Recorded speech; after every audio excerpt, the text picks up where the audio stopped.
Mighty are the evil spirits of the woodland that have the power to do us harm, Little Hawk. But mightier still is the good medicine for Manitou, the great spirit that vanquishes them. Tequitana speaks with great wisdom.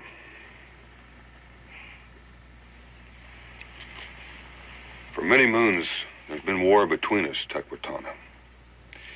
As a blood brother of the Shawnee, as a friend of the Cherokee and the Tuscarora, I say that the white man and the red man should learn to live together in peace. I'm glad that Gabe has finally been able to arrange this meeting between us. The ways of Manitou are strange, Boone.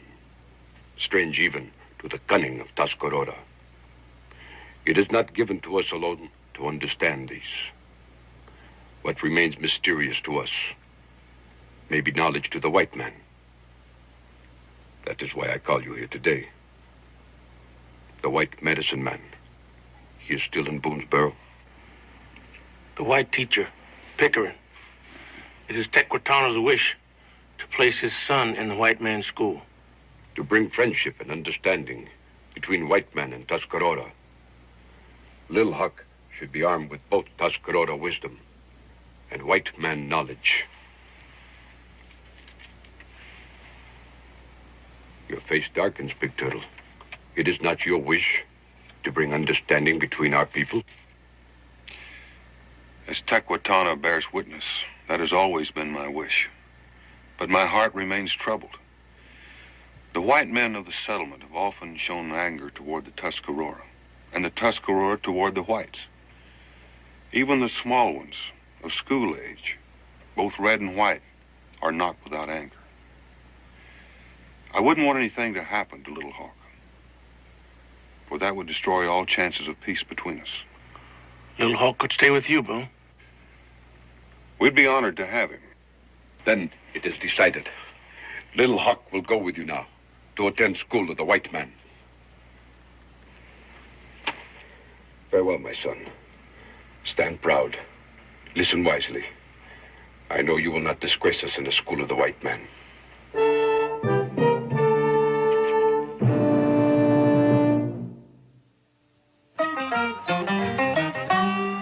Daniel Boone was a man, yes, a big man,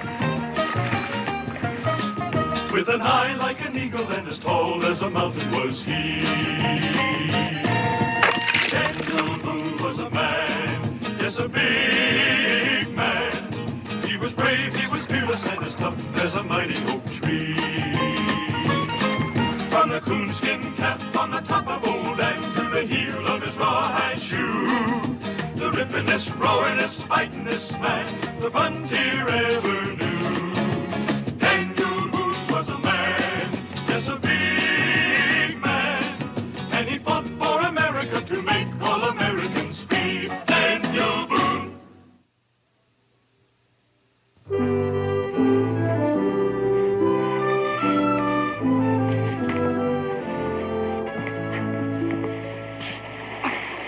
What'd he say? Well, he didn't say no, and he didn't say yes. What do you mean he didn't say yes or no? Well, I guess what I'm trying to say is I didn't ask him. You didn't ask him? Oh, Dan, that boy's expecting to go to school tomorrow. I know.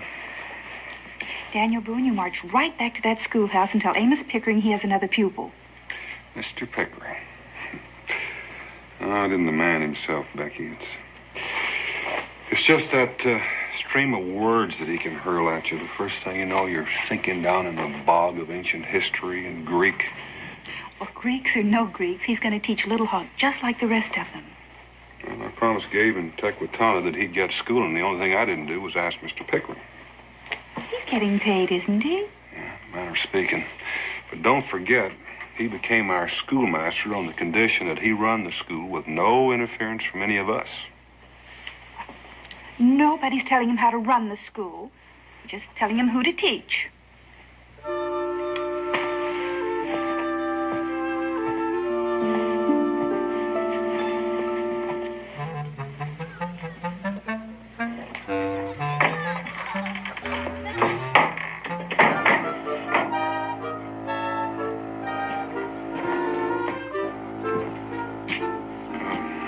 Mr. Pickering? Oh, Mr. Boone, I didn't hear you come in. I'm sorry to interrupt you. Non omnia possumus omnes. When I read Virgil, I lose all sense of time. Don't you? I have enough trouble ciphering English, let alone Latin. Then let me translate. We are not all capable of everything. And they say Latin is a dead language.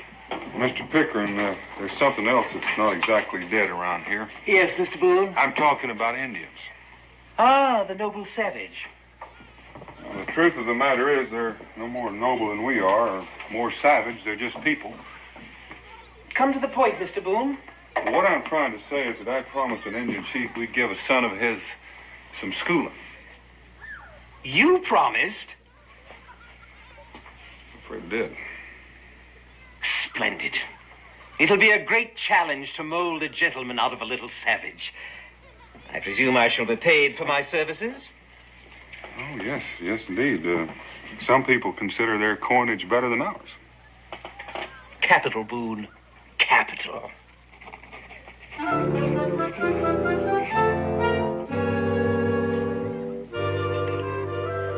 Good breakfast, huh, Little Hawk?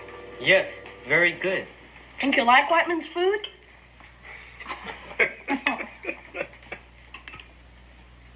What's wrong? Did I say something funny? I'm afraid you did, Israel. You call this white man's food. Well, it is, isn't it? I've been eating it all my life. Blueberries, Johnny cake with honey, and broiled trout. That's Indian food, Israel. We got it from them. Indians were making pancakes out of cornmeal and eating it with wild honey long before the white man came. They just showed us how to do it. Berries and fish have always been favored Indian food. Not only for breakfast, anytime. And don't forget about potatoes, pumpkins, squash, beans, yams. It's all Indian food. We learned about it from them. And we're supposed to be teaching you our ways. We will. He has a lot to learn. But we want him to know about our history, how we govern ourselves, what we believe in. By learning the ways of the white man, my father says I serve as a link between the white man and the red. Israel, I've got an important job for you. You can trust me, Pa. I want to make sure that Little Hawk gets started in school the right way, and that you help him with his lessons and that he gets along with the kids. That's a big responsibility, Israel. I can handle it. Injun, smelly buck, where's the feathers of a duck? Injun, sleeps in a tent, has no money, pays no rent. Injun, smelly buck, where's the feathers of a duck? Where'd you get the duck feathers? It's an eagle feather. Nah, duck feathers.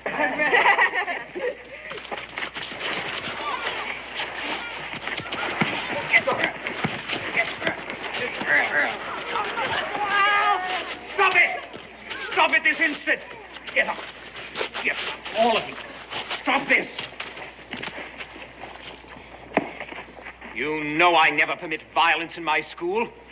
If there is to be any violence, I shall administer it. There wouldn't have been any trouble, sir, if that Injun hadn't showed up. Yeah, we don't want any redskin kids in our school. And Israel Boone brung him. Brought. It's brought. Now, I shall decide who attends my school. All of you, march.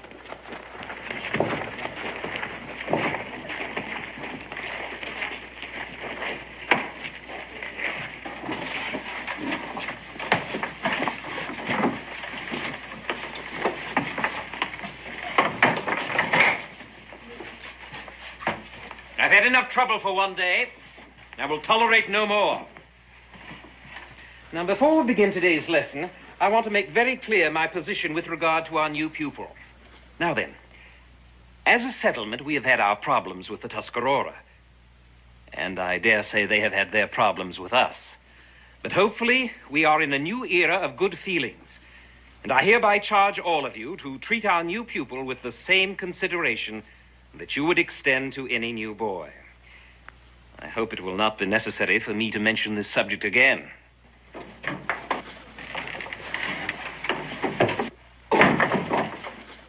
Oh, Mr. Boone. Well, excuse me, Mr. Pickering. I didn't mean to interrupt. It's always a privilege to welcome the leader of our community.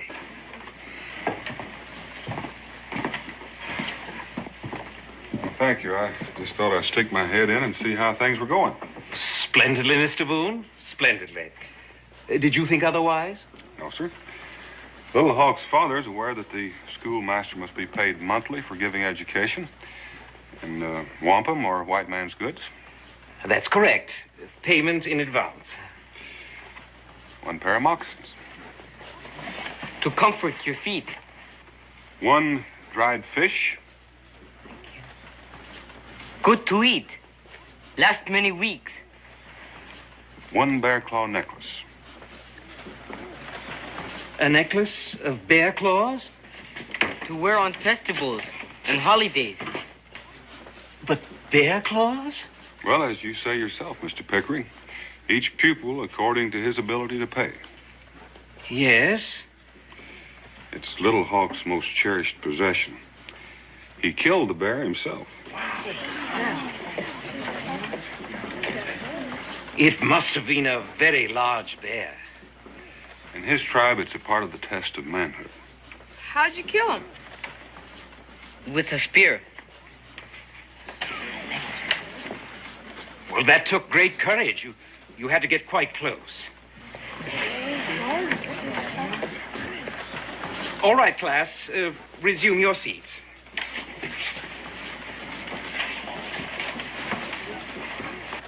Little Hawk, please stand and tell us exactly how much education you have had, if any. A missionary lived with my tribe many moons. He taught me how to speak the language of the Yengeese. He also taught me how to write. I know the alphabet. A, B, C, D, E, F, G.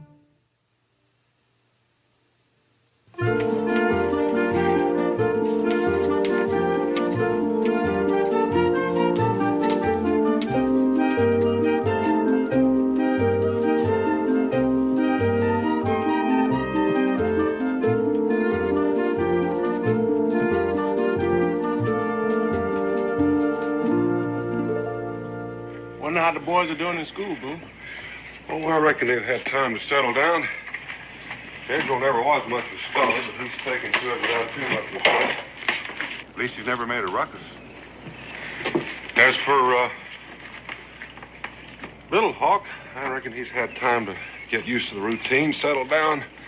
Wouldn't surprise me to learn that he fits in just like a hand in a glove.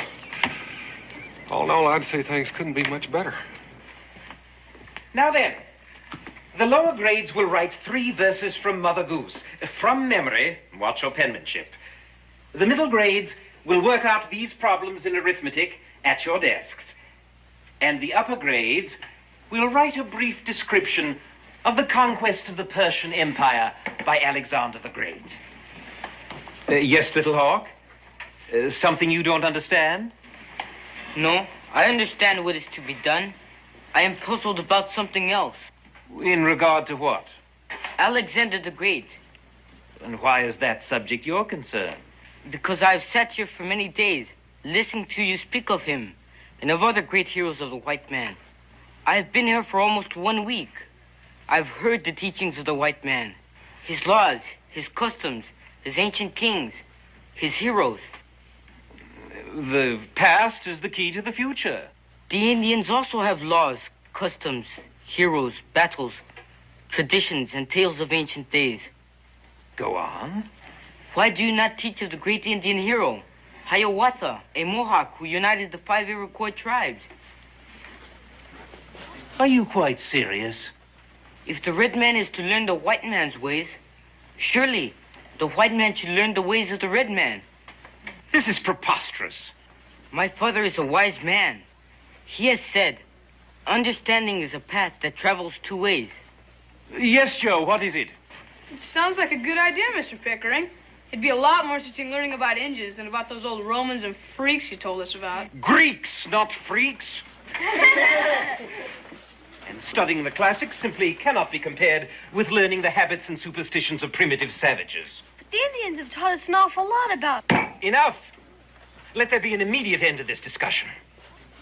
It is my position that schools are not supposed to teach white children about Indians. It has never been done, and I see no point to it. Now, get on with your lessons.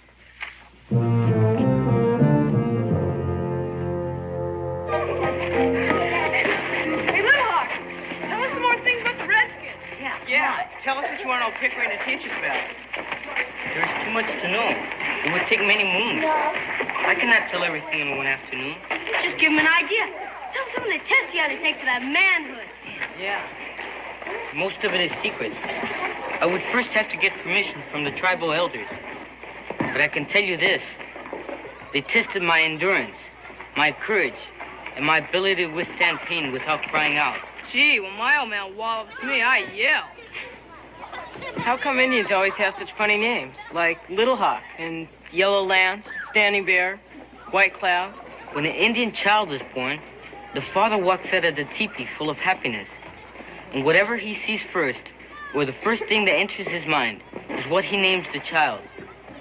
That is supposed to bring good luck to the baby. When I was born, my father saw a Little Hawk. When the child grows up, he can choose another name if it pleases him. I wish I was an Indian. I'd sure call myself something besides Jonathan. Hey, tell us something about your medicine man. His most important job is to cure sickness. We call him shaman. The family of the sick person must pay him in advance to make the cure. But there's one great difference between the shaman and the doctor of the white people. What's that? If the patient dies, he has to pay back the fee. The shaman can also change himself into an animal, talk to spirits, travel to the other world, make rain, foretell the future. Oh, we don't have a doctor like that, do we? Gee, I never reckoned there was so much to learn about Indians. Excuse me, Indians.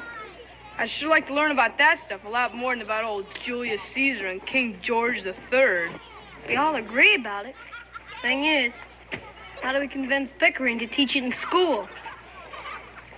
Tell you what we'll do. I'll get some of the other guys. Think about it. And after supper, we'll meet in the old cave. See if anybody thought of anything.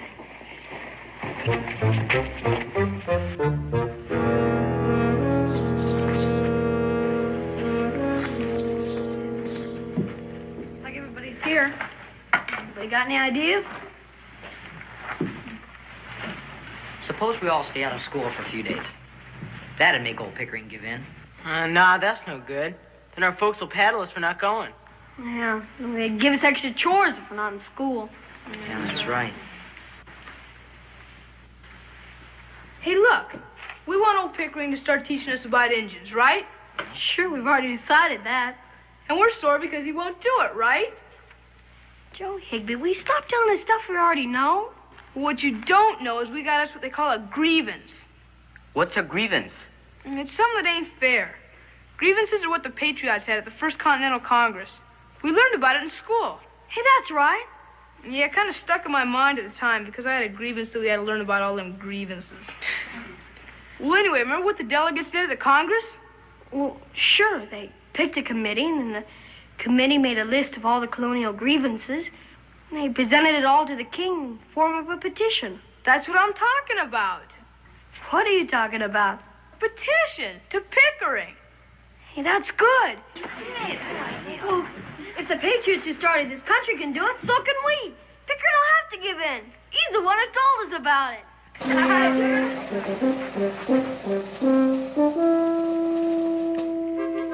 Extraordinary. Utterly incredible. This is the most amazing document I have ever seen. 8 completely different sets of handwriting. The word grievance misspelled 5 different ways, and numerous other examples of unbelievable orthography. Sentence structure that threatens to destroy the very foundations of our language, and penmanship that can only be compared to the tracks made in wet snow by a drunken squirrel. Obviously, a cooperative effort. You didn't trust any single individual to do the job, so you botched it up collectively. The technical aspects of this document notwithstanding, I am deeply impressed by the concept of the petition, also by the sentiments expressed herein. I wish to compliment all of you on the approach you took. However, this school is not the Continental Congress, and I am not King George. And much as I may be in favor of a democracy, no school can be run like one. A school is a place of learning where the schoolmaster has absolute power to decide every aspect of the curriculum. And so, my dear young pupils, I know it will grieve you to hear this, but your request to begin a course of Red Indian studies is hereby denied.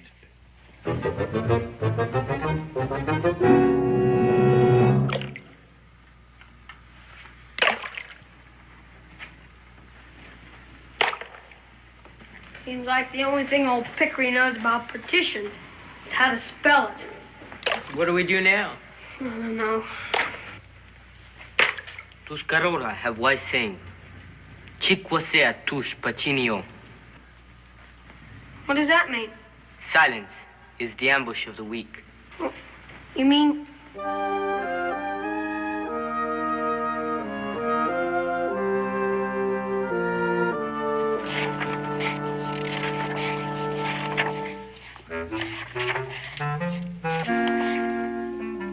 You haven't done your homework. No, sir. Baxter, I'm disappointed in you. Usually you're one of the boys I can depend upon to do his lessons. Take your seat. Jonathan, you name the two patriots who organized the Boston Tea Party. I don't know, sir.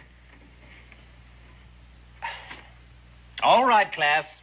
All together.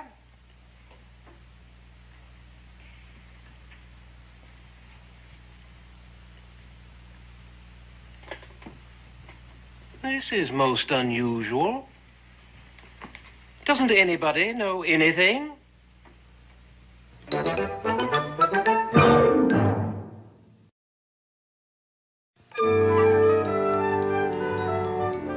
Yesterday was a unique experience in the history of collective human stupidity.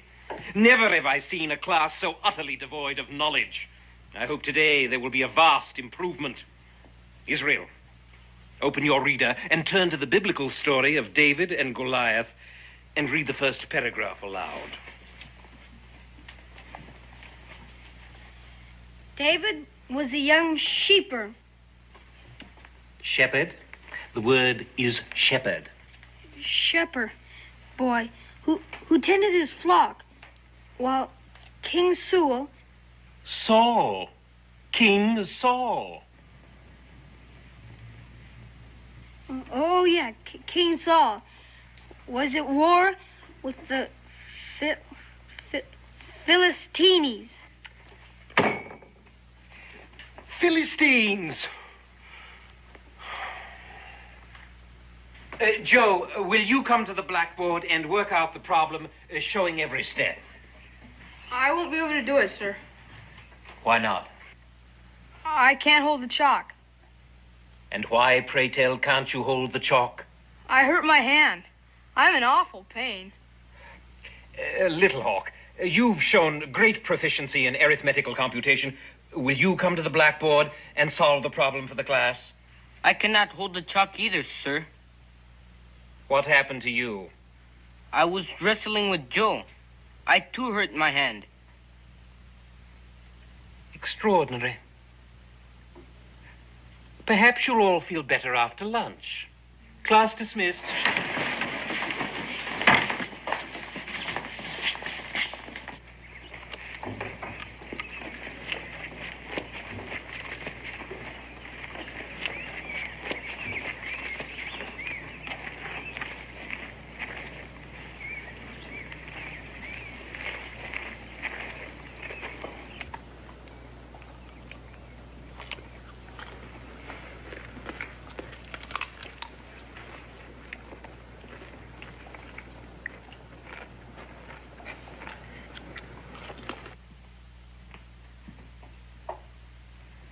Well, class, now that our jolly lunchtime recess is over, let us get back to work. These are the parts of speech of the English language. Noun, verb, adjective, adverb, conjunction, preposition, pronoun, interjection. Now then, class, copy these on your papers and write a word to illustrate the use of each one. Well, proceed. I lost my copybook. Someone broke my pen. I don't have any more ink. Someone stole my inkwell. Mine too. What'd you say about conjunctions? What's a pronoun? Enough. Well, my friends, we have come to the end of a most interesting experience. This has all been a clever little plot to bring me to heel, eh? I would not exceed your demands to provide instruction about Indians. So you call a general revolt to bring me to heel. You seem eager to learn. Well, you will learn one very important lesson. Amos Pickering is not a man to be easily intimidated. I am herewith breaking up the revolt.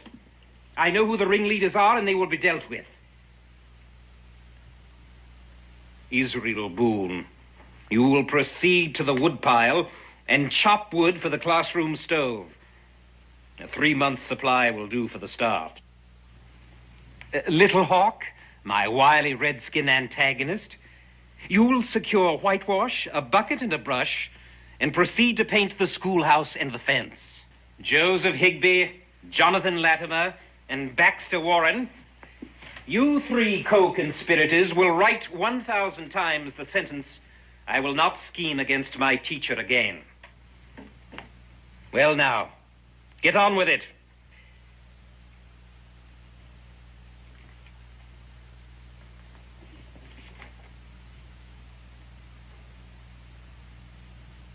Perhaps you did not hear? We heard you, Mr. Pickering. But we're not going to do it. We're not going to be disciplined for doing something that we believe in. Indeed. I will not tolerate defiance, nor, I suspect, will your parents, when I call a town meeting for tomorrow night.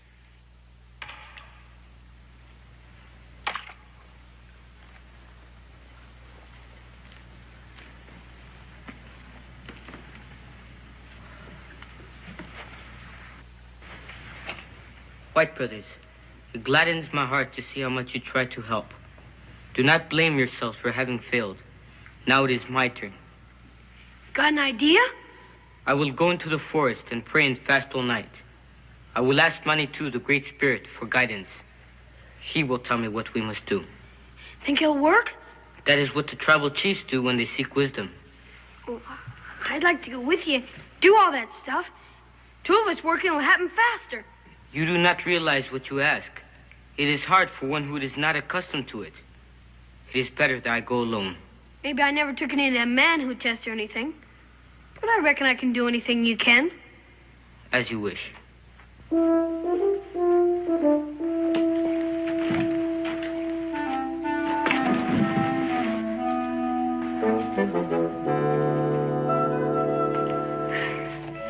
a frost in the air tonight, boys. You sure you're not going to need some more cover? No, thank you, Mom.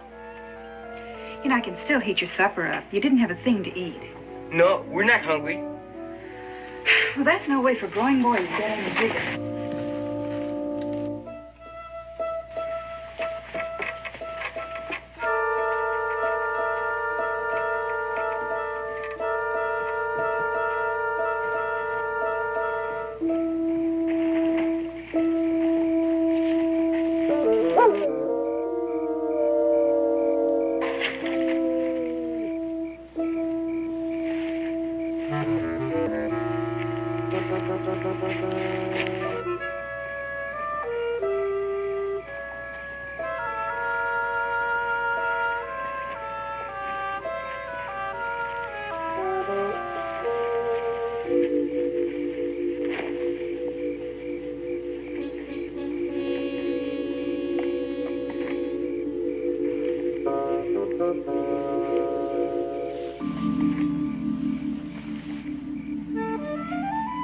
What are you doing? It's freezing out here. All right.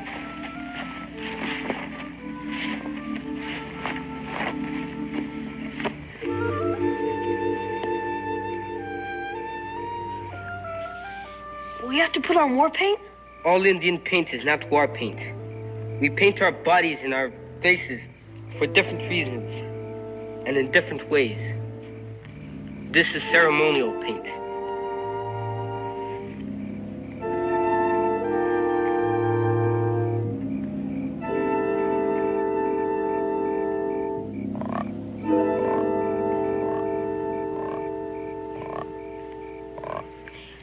I didn't know you had a frog. What are you gonna do, kill it? No, we will do the frog dance to appease the gods, whom we respect for their wisdom.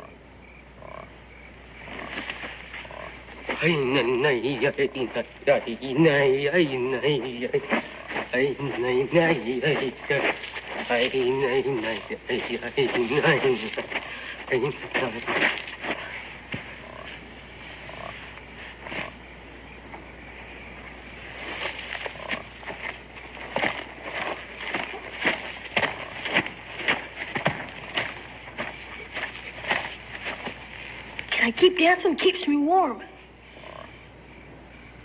Just ask him.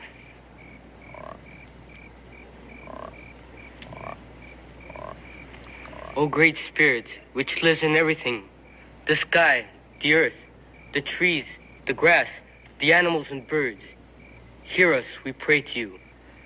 Help us in our needs. Tell us what we must do to soften the heart of Pickering. Send us a vision.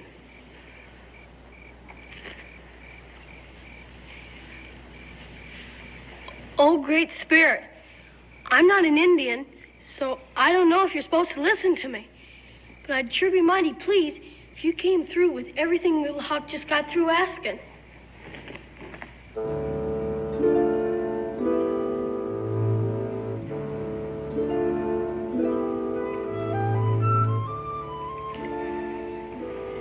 Sure is kind of cool out here. This paint doesn't do much to keep a fellow warm.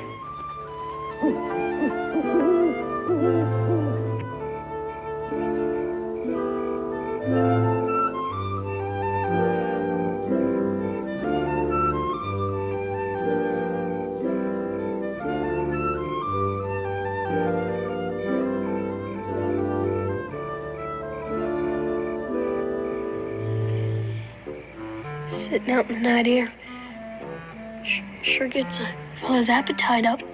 We didn't have any supper.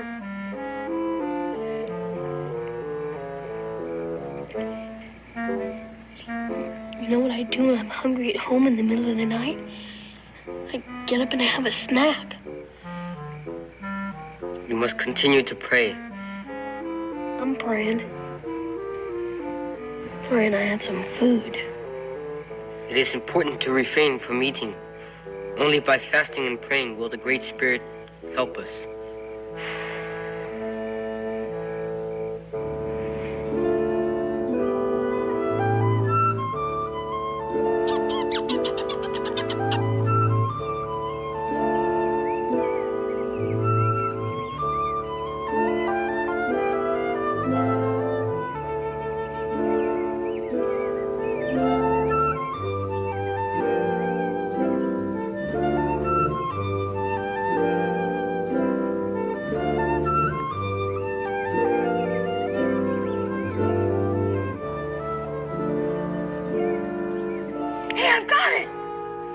You have a vision? I reckon I do. The Great Spirit of the Indians talked to me. I know just what to do to put the pressure on old Pickering. What is it? Tell me. I'll be glad to tell you right after breakfast. Oh, thanks a lot, Great Spirit. Come on.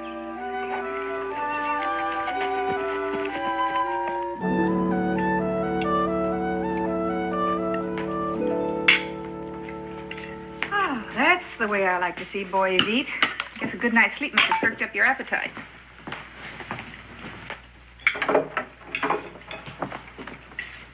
Pedro, would you come out here a minute? Sure, Pa.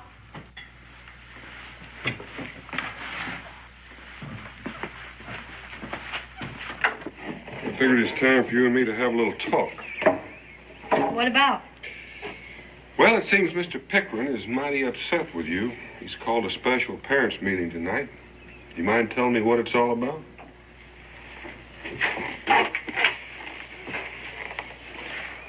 Fact is, I don't like school anymore. That's kind of sudden, isn't it? Teaches us stuff we don't have any use for, like old dead kings and queens and Mother Goose for kids. Fractions. Mr. Pickering's a fine teacher. He's teaching you important things like our country got its independence. Sure. Y'all agree that's good to know, but all the other stuff's a waste of time compared to other things. What other things? I'd like to hear about it. Well, Little Hawk had a good idea. So we gave it to old Pickering. If Indians are going to learn about white folks so there'd be better understanding and peace, well, why can't white kids learn about Indians? So what's sauce for the goose is sauce for the gander. Huh? That's one of those nursery rhymes you don't think much of. So you asked Mr. Pickering to tell you more about the Indians, and he refused. He even drew up a list of grievances. When that didn't work, we decided to gang up on him, to make him give in. What do you mean, gang up on him? Guess you could call it mutiny. And I take it that my son is one of the head mutineers? Why didn't you tell your mother and me about the reason for this revolt? Decided not to tell our parents. They always side with the teacher. Well, I reckon this is one parent that doesn't. I don't always agree with Mr. Pickering. You don't? No, I think it's a fine idea for you to learn more about Indians. I think you have a right to. But I think Mr. Pickering has some rights, too. He has a right to order and cooperation in the classroom. Now, you take care of that, and I'll do what I can about those Indian studies. You will? Sure. Don't know why not. I'll get a hold of Gabe. We can come over after class in the afternoon. I'll tell the parents about it at the meeting tonight. Gee, thanks, Pa. Get in there and finish your mush.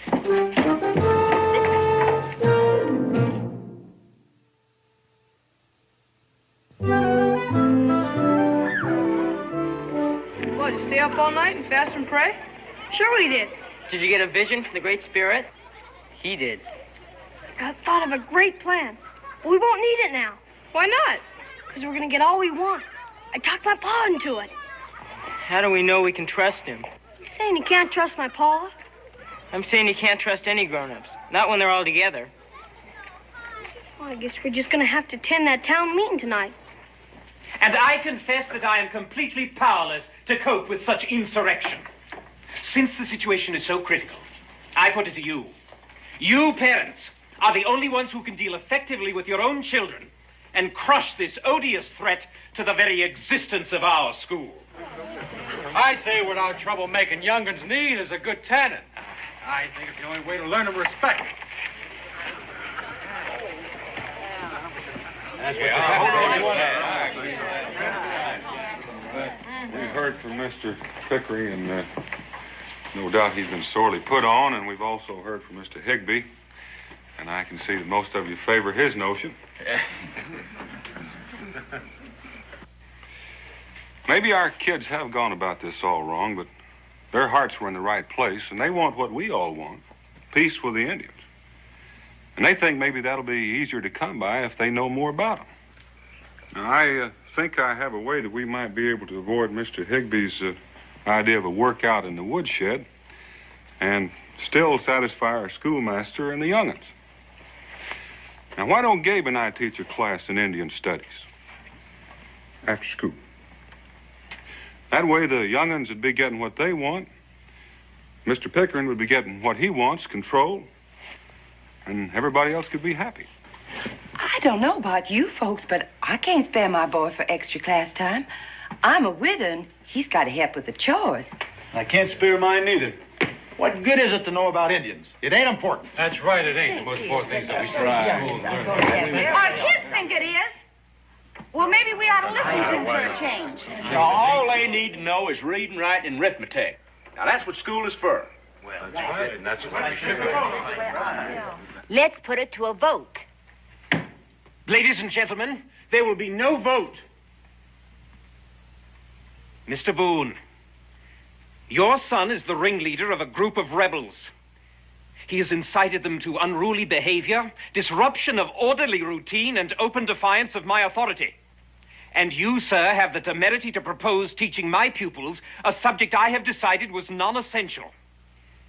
By so doing, you also are undermining my authority. Under the circumstances, I have no alternative but to resign immediately. And you, sir, if you so ardently wish to become a teacher, can take over the entire school yourself. You can't leave. Nobody else. Because schoolmasters are harder to find than feathers on a fish. We'll be months looking for another teacher. And all that time, our young'uns ain't got no schooling at all.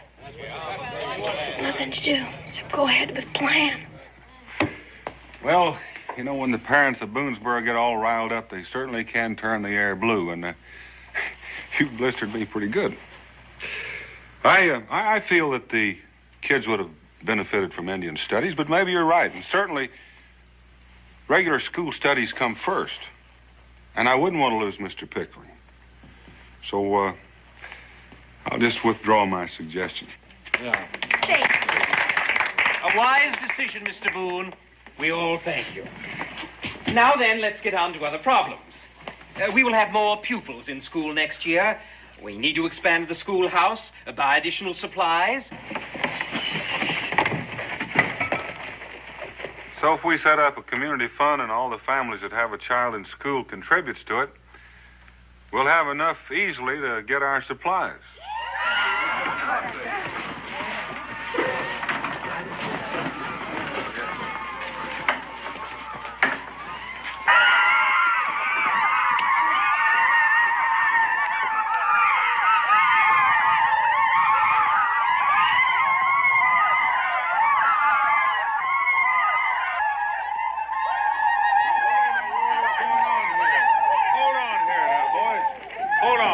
What in the world are you doing?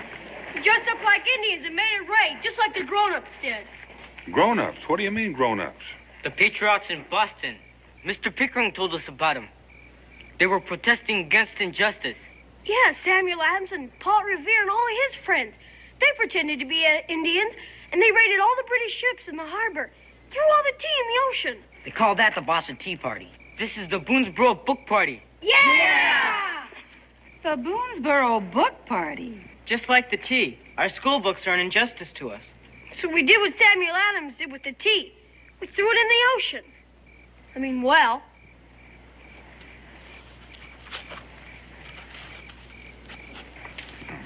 Well, Mr. Pickering, you're a real good teacher. These young'uns have learned their lessons real well.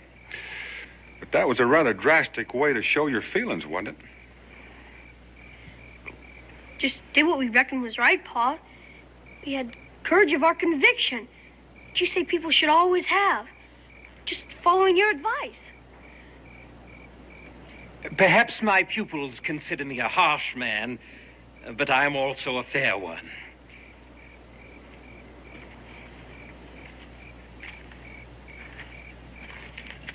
Above all, I admire courage and independence of spirit. I can't help respect what my boys have done in defense of a principle. Remember that education has for its object the formation of character. And if I fail to teach them anything else, I should always admire the fact that they possess character. Now then, I believe I'm a more reasonable man than was King George of England. The Boonesboro Book Party has accomplished its purpose. And starting tomorrow, I will begin teaching what my pupils so adamantly want, the history and culture of their Indian neighbors. Well, you're a real good man, Mr. Pickering, and we're real lucky to have you. But there's still a great big problem. We have to continue with our school studies, and we can't. All the books we have are gone. They're ruined.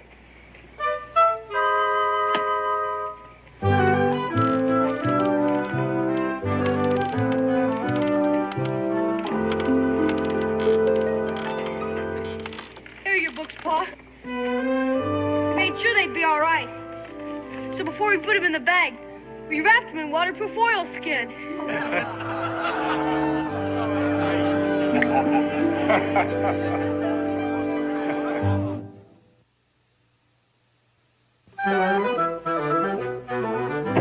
I will outline briefly the areas we will cover. Regretfully, I am a novice in this field, but Mr. Boone and Mr. Cooper have graciously volunteered to help me whenever I falter. You might just say we're visiting professors. Only you won't have to pay us in dried fish or bear claw necklaces. There are many Indian tribes in North America, all of them loosely related. but their languages, customs, and traditions differ greatly. And because the subject is so vast, it's best that we concentrate on those tribes in our part of the country. You're going to learn about Indian handicraft. As Little Hawk knows, the Indians are great pottery makers and basket weavers. And I'll teach you about this picture writing, which tells about their customs and legends. We'll cover Indian government, their political organizations, their treaties, their laws.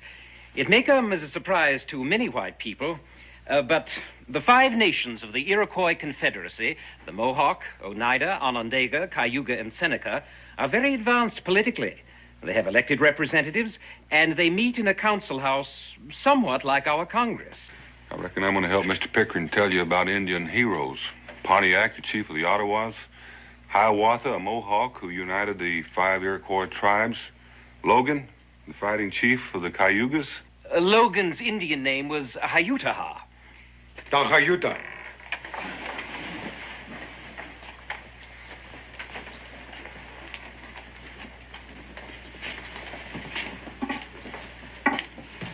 Do not feel badly. To an Indian, the name Pickering is just as difficult. Yes. I have been listening to your words, and to those of Boone, and to the mighty chief of the Blackskin, Kanawachakahu. I did not send my son to the school of the white man to learn about the ways of the Indian. Well, Chief, the way it's working out, we're learning from one another. You have filled my heart with gladness for what you have done for Little Hawk. Thank you. But now, I have come to take my son with me. Must he leave now? It's time for the tribe to move on. They have to go where there's fresh game. We will come back in 6 or 7 moons. Can't you stay behind? I have passed the test for manhood. I must do my share of the hunting. Little Hawk. There will always be a place for you here. Until you come back, keep this with you. It is good medicine. I will keep it to ward off the evil spirits of ignorance.